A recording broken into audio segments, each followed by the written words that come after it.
What you're about to hear is a tale so terrifying, so steeped in maritime mystery and supernatural horror, that it has haunted the oyster beds and fishing grounds of Louisiana for over a century. This is not merely a story of fishermen who lost their way in treacherous waters or fell victim to a sudden storm.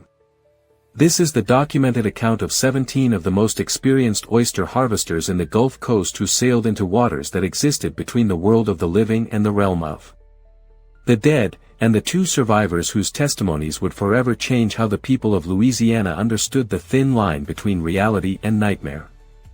This is the true story of the Phantom Bay incident, where honest work became a journey into hell itself, and where the price of the day's catch was measured not in oysters, but in human souls. The year was 1891, and the oyster industry of Louisiana was experiencing one of its most prosperous periods in history. The vast network of bays, bayous, and coastal waters that surrounded New Orleans provided some of the finest oyster beds in the world, and the skilled fishermen who worked these waters had developed techniques for harvesting shellfish that had been passed down through generations of families whose lives were intimately connected to the rhythms of the Gulf. The oyster beds of Louisiana were more than just a source of income for the men who worked them. They were a way of life that connected families to the land and water in ways that went back centuries. The knowledge required to read the tides, understand the seasonal patterns of oyster growth, and navigate the complex waterways of the coast was accumulated over lifetimes and passed from father to son as a sacred trust that ensured the survival of entire communities. Among the most skilled and respected oyster fishermen in the region were the 17 men who would sail into Phantom Bay on that fateful October morning in 1891. They represented 3 generations of Louisiana fishing families, men whose knowledge of the coastal waters was encyclopedic and whose ability to find the richest oyster beds seemed almost supernatural in its accuracy. Leading the group was Captain Etienne Boudreau, a Cajun whose family had been fishing Louisiana waters since before the Louisiana Purchase. Captain Boudreau's knowledge of the Gulf Coast was legendary throughout the fishing community, and his ability to predict weather patterns, locate productive fishing grounds, and navigate safely through the most treacherous waters had made him one of the most successful fishermen in the state. His weathered face and piercing blue eyes reflected decades of experience on the water, and his calm demeanor in the face of danger had saved countless lives over the years. Among his crew was his eldest son, Jean-Baptiste Boudreau, a man in his 30s who had inherited his father's intuitive understanding of the water and whose strength and endurance made him invaluable during the physically demanding work of oyster harvesting. Jean-Baptiste's wife had recently given birth to their first child, and he was eager to make the money that a successful oyster season could provide for his growing family. The group also included Alcide Thibodeau, an older fisherman whose knowledge of traditional fishing techniques and his understanding of the spiritual aspects of working the water had made him a respected elder in the fishing community. Alcide's grandfather had been a Native American who had taught him to read the signs that nature provided to those who knew how to look, and his ability to sense danger before it became apparent to others had prevented numerous accidents over the years. From the German community that had settled along the Louisiana coast came Klaus Müller, whose family had brought European fishing traditions to the Gulf waters and had adapted them to the unique conditions of Louisiana's coastal environment. Klaus's methodical approach to oyster harvesting and his understanding of the business aspects of the industry had made him one of the more prosperous fishermen in the region. The remaining 13 men represented the multicultural nature of Louisiana's fishing community: Creoles whose families had worked these waters for generations, Italians who had brought Mediterranean fishing techniques to the Gulf, Irish immigrants who had found new opportunities in Louisiana's abundant waters, and native-born Americans who had learned their trade through years of hard experience on the coast. The expedition that would lead these 17 men into Phantom Bay began with reports of an extraordinary oyster bed that had been discovered in previously unexplored waters. The information came from a mysterious stranger who had appeared in the fishing community claiming to have knowledge of oyster grounds that were richer and more productive than any that had been found in Louisiana waters.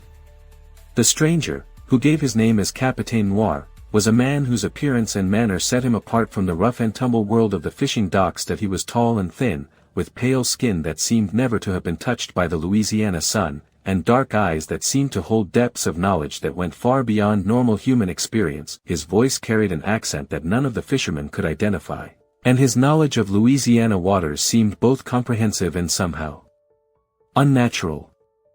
Capitaine Noir claimed to represent interests that were willing to pay premium prices for oysters harvested from this newly discovered bed, but he insisted that the location must be kept secret to prevent overfishing and to maintain the exclusivity of the arrangement.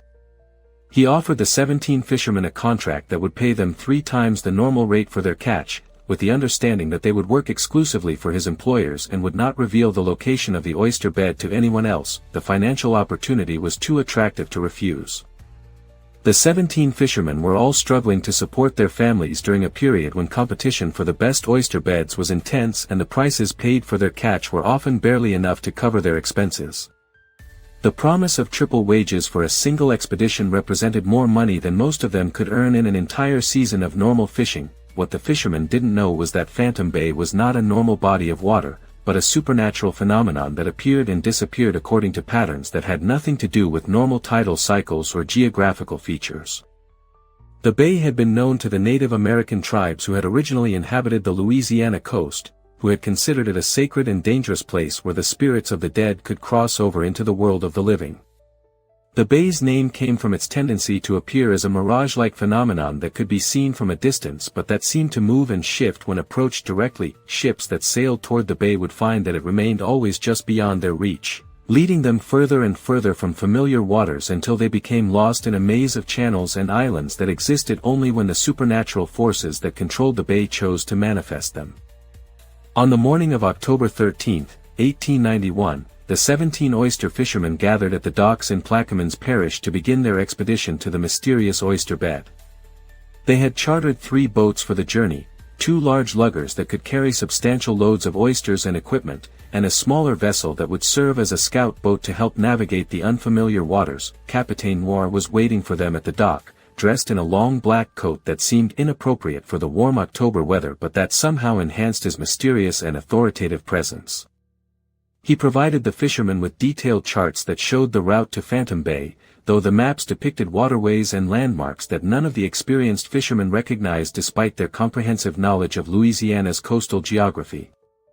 The journey to Phantom Bay began normally enough, with the 3 boats following familiar channels through the maze of bayous and marshes that characterized the Louisiana coast. The weather was perfect for fishing, with calm seas, clear skies, and gentle winds that filled their sails and pushed them steadily toward their destination. The fishermen were in good spirits, anticipating the profitable day ahead and discussing how they would spend the exceptional wages they had been promised. But as they sailed further from shore, following the mysterious charts provided by Capitaine Noir, the fishermen began to notice that the landscape around them was changing in ways that defied their understanding of the local geography. Channels that should have led to familiar bays instead opened onto bodies of water that none of them had ever seen before, and islands appeared where their knowledge of the coast indicated there should be only open water. Captain Boudreau, whose knowledge of Louisiana waters was more comprehensive than that of any other fisherman in the region, became increasingly concerned as they sailed deeper into unfamiliar territory. The compass readings were inconsistent, sometimes pointing in directions that seemed to contradict the position of the sun, and the depth soundings revealed underwater topography that bore no resemblance to any known features of the Louisiana coast. Alcide Thibodeau's spiritual sensitivity began to alert him to supernatural presences in the water around them. The older fisherman had always been able to sense the spiritual dimensions of the natural world, and he could feel that they were entering waters that were inhabited by forces that existed beyond normal human understanding. The very air seemed charged with an energy that made his skin crawl and his hair stand on end. As the morning progressed and they sailed deeper into the mysterious waters, the fishermen began to encounter phenomena that challenged their understanding of reality itself. The water around their boats took on an unusual color, shifting from the normal brown of Louisiana coastal waters to a deep blue-black that seemed to absorb light rather than reflect it. The temperature of the water was significantly colder than it should have been for the season and location, and several fishermen reported seeing shapes moving beneath the surface that were too large and too regular to be natural sea life. The wildlife in these waters was unlike anything the fishermen had encountered in decades of working the Louisiana coast. Fish that appeared to be normal species would suddenly reveal characteristics that were impossible for any known marine life: scales that glowed with an inner light, eyes that seemed to hold intelligence that was almost human, and movements that defied the normal patterns of aquatic behavior. It was Jean-Baptiste Boudreau who first spotted the entrance to Phantom Bay, a narrow channel between 2 moss-covered islands that seemed to shimmer and shift when viewed directly. The bay beyond the channel appeared to be exactly what Capitaine Noir had promised: a protected body of water with oyster beds so rich that the shells were visible even from the surface, gleaming like underwater treasure in the strange light that seemed to emanate from the water itself. But as the three boats entered Phantom Bay, the fishermen immediately realized that they had sailed into something far more dangerous than an unexplored fishing ground. The bay was surrounded by a wall of fog that seemed to rise from the water itself, creating a barrier that cut them off from the outside world and made it impossible to see the channels through which they had entered. The oyster beds that had looked so promising from a distance revealed themselves to be unlike any that the fishermen had ever encountered. The oysters were larger than normal, with shells that seemed to pulse with a rhythm that matched no natural heartbeat, and when the fishermen began to harvest them, they discovered that many of the shells contained not the expected shellfish but something that resembled human organs or body parts. Captain Boudreau ordered his men to stop harvesting immediately, recognizing that they had encountered something that went far beyond normal fishing operations, but when they attempted to leave the bay, they found that the fog had thickened around them, creating a barrier that seemed impenetrable and disorienting. Their boats would sail in what seemed to be straight lines but would somehow end up back where they had started, as if the bay itself was preventing their escape. As the day progressed and their attempts to leave the bay continued to fail, the fishermen began to experience supernatural phenomena that challenged their understanding of reality. The fog that surrounded them began to take on shapes and forms that resembled human figures, and several fishermen reported hearing voices calling their names from the mist. The voices belonged to people they had known who had died, family members, friends, and fellow fishermen who had been lost at sea over the years. Alcide Thibodeau, whose spiritual knowledge was more extensive than that of his companions, recognized that they had sailed into a place where the boundaries between the world of the living and the realm of the dead had been dissolved.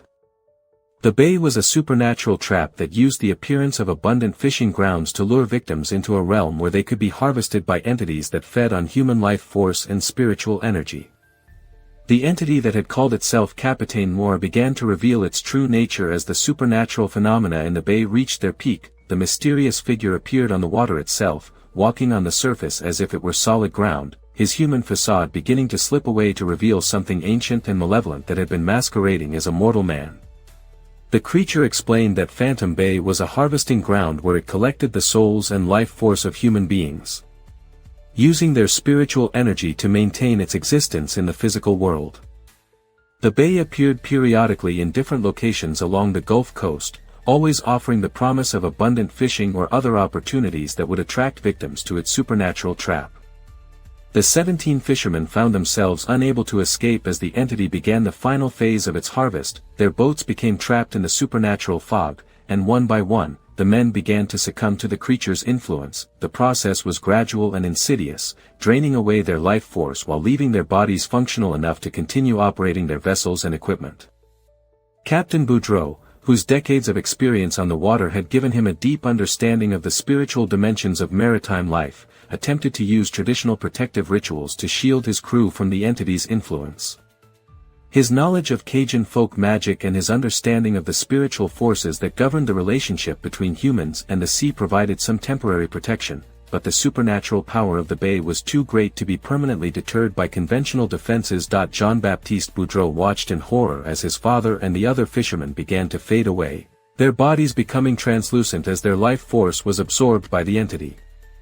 The young man's love for his family and his determination to return to his newborn child seemed to provide some protection against the creature's influence, giving him the spiritual strength to resist the supernatural drain that was consuming his companions.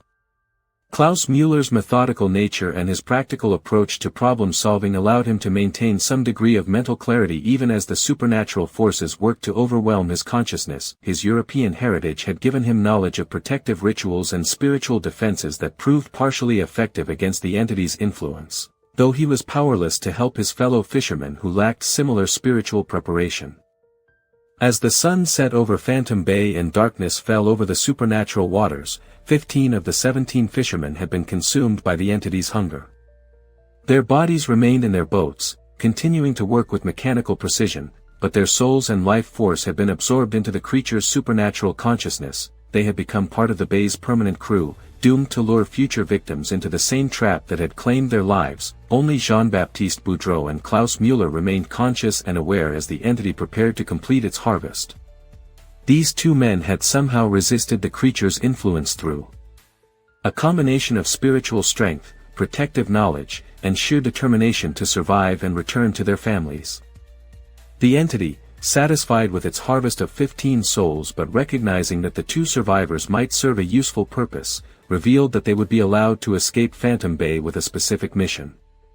They were to return to the fishing community and spread word of the abundant oyster beds that could be found in the mysterious waters, ensuring that future groups of fishermen would be drawn to the bay. Their survival was not an act of mercy but a calculated investment in the creature's long-term feeding strategy. As dawn broke over the Gulf of Mexico, the supernatural fog that had trapped the fishermen in Phantom Bay began to dissipate, and the bay itself started to fade like a mirage in the morning light. Jean-Baptiste and Klaus found themselves floating in normal Louisiana coastal waters, clinging to the wreckage of their boats with no sign of their 15 companions or any evidence of the supernatural bay where they had been trapped. The two survivors were rescued by other fishermen later that morning, their boats having been spotted drifting in waters that were familiar to the local fishing community. They were dehydrated, exhausted, and traumatized, their minds struggling to process the supernatural horrors they had witnessed and the loss of their friends and family members. Jean-Baptiste Boudreau never returned to fishing after his experience in Phantom Bay. The loss of his father and the supernatural trauma he had endured left him unable to work on the water, and he moved inland to become a farmer. He rarely spoke about what had happened in the bay, but when he did, his accounts were consistent and detailed, describing phenomena that no amount of imagination could have created. Klaus Mueller continued to fish for a few more years, but he was never the same after his encounter with the supernatural entity. His methodical approach to his work became obsessive, as he developed elaborate rituals and protective practices designed to prevent another supernatural encounter. He eventually left Louisiana entirely, returning to Germany where he hoped to escape the memories of Phantom Bay. The disappearance of 15 experienced fishermen in a single day sent shockwaves through Louisiana's fishing community. These were not inexperienced newcomers or reckless adventurers, but skilled professionals whose knowledge of the coastal waters should have protected them from any normal maritime danger. Their complete disappearance without any trace of their boats or equipment challenged the community's understanding of the risks associated with their profession. The official investigation into the incident concluded that the fishermen had been caught in a sudden storm that had sunk their boats and claimed their lives. The two survivors' accounts of supernatural phenomena were attributed to trauma and exposure, and no serious effort was made to locate Phantom Bay or investigate the claims about the mysterious Capitaine Noir. But within the fishing community itself, the story of Phantom Bay became part of the oral tradition that was passed down from generation to generation. Fishermen began to be more cautious about accepting contracts from unknown buyers, and informal networks developed to share information about suspicious fishing opportunities and mysterious strangers who offered deals that seemed too good to be true. The incident also influenced the development of protective practices within the Louisiana fishing community. Fishermen began to carry blessed objects, perform traditional rituals before departing on fishing expeditions, and seek spiritual guidance from local practitioners of folk magic and traditional religion. These practices became part of the cultural fabric of Louisiana maritime life, contributing to the region's reputation as a place where the supernatural and the practical coexisted in complex relationships. The families of the missing fishermen faced not only emotional devastation but also economic hardship, as the primary breadwinners for their households had disappeared without warning. The fishing community rallied to provide support for the widows and children, but the loss of 15 experienced fishermen represented a significant blow to the economic stability of several coastal communities. The story of Phantom Bay continued to circulate throughout the Gulf Coast fishing community, with similar accounts of mysterious bays and supernatural fishing grounds appearing in the folklore of other coastal regions. These tales served both as entertainment and as warnings, reminding fishermen that some opportunities came with prices that no amount of money could justify. Modern researchers have attempted to investigate the Phantom Bay incident using contemporary maritime archaeology and paranormal investigation techniques, but their efforts have been hampered by the lack of physical evidence and the supernatural nature of the phenomena described by the survivors. The bay itself has never been located by conventional means, suggesting that it exists outside normal geographical boundaries. The psychological profiles of the two survivors have been studied by researchers interested in trauma and its effects on maritime workers. Both men exhibited symptoms consistent with severe post-traumatic stress disorder, but their accounts remained remarkably consistent throughout their lives, even under various forms of psychological examination designed to reveal inconsistencies or fabrications. The case has also attracted the attention of researchers studying maritime folklore and the cultural traditions of coastal communities. The story of Phantom Bay contains elements that are consistent with various maritime supernatural traditions from around the world, suggesting either genuine supernatural activity or a shared cultural understanding of the dangers that could await those who ventured too far from familiar waters. The influence of the Phantom Bay incident on the development of modern maritime safety protocols has been subtle but significant. Many of the precautions that are now standard in commercial fishing operations can be traced back to innovations developed in response to supernatural maritime incidents. Though the true origins of these safety measures are not widely acknowledged, the two survivors' later lives were marked by their shared experience and the burden of carrying knowledge that few would believe. They maintained contact with each other through letters, providing mutual support and validation for their encounter with forces that existed beyond normal human understanding. The economic impact of the incident on Louisiana's oyster industry was significant, as the loss of 15 experienced fishermen represented a substantial reduction in the region's harvesting capacity. The incident also contributed to increased caution among fishermen, leading to more conservative approaches to exploring new fishing grounds and accepting unusual contracts. The story has influenced the development of Louisiana maritime folklore, with elements of the Phantom Bay tale appearing in numerous other stories about supernatural fishing grounds and mysterious entities that prey on those who work the water. These tales serve to preserve important cultural knowledge about the spiritual dimensions of maritime life while providing entertainment and moral instruction. The families of the missing fishermen established informal memorial traditions that honored their memory while serving as warnings to future generations about the dangers that could await those who ventured into unknown waters. These traditions became part of the cultural heritage of Louisiana's fishing communities, ensuring that the lessons of Phantom Bay would not be forgotten. As we reach the end of this harrowing journey into the supernatural depths of Louisiana's coastal waters, we are left with questions that challenge our understanding of the relationship between honest work and the forces that exist beyond human comprehension. What really happened to those 15 fishermen who vanished without a trace in the mysterious waters of Phantom Bay? Was the entity that called itself Capitaine Noir a supernatural predator that fed on human souls, or was it something even more sinister, a force that existed at the intersection of human need and cosmic horror? The two survivors took their secrets to their graves, but their warnings remain as a testament to the importance of understanding the true nature of any waters we choose to work. In the vast expanses of the Gulf of Mexico, where the boundaries between the known and unknown have always been fluid, some fishing grounds come with prices that no fisherman should ever be asked to pay, and some catches are measured not in oysters or fish, but in human souls. The fog that concealed Phantom Bay may have lifted with the dawn, but the legend lives on in the whispered stories of those who know that some waters should never be fished, regardless of how abundant they might appear. For in the end, when we cast our nets into waters we don't understand, we may find that we have caught more than we bargained for, and that the price of our catch is nothing less than our lives. If this chilling tale of maritime horror and the price of honest labor has left you questioning what forces might be lurking beneath the surface of our everyday work, please show your support by hitting that like button. Your engagement helps us continue to uncover these forgotten chapters of working-class history that remind us why some opportunities are more dangerous than they appear.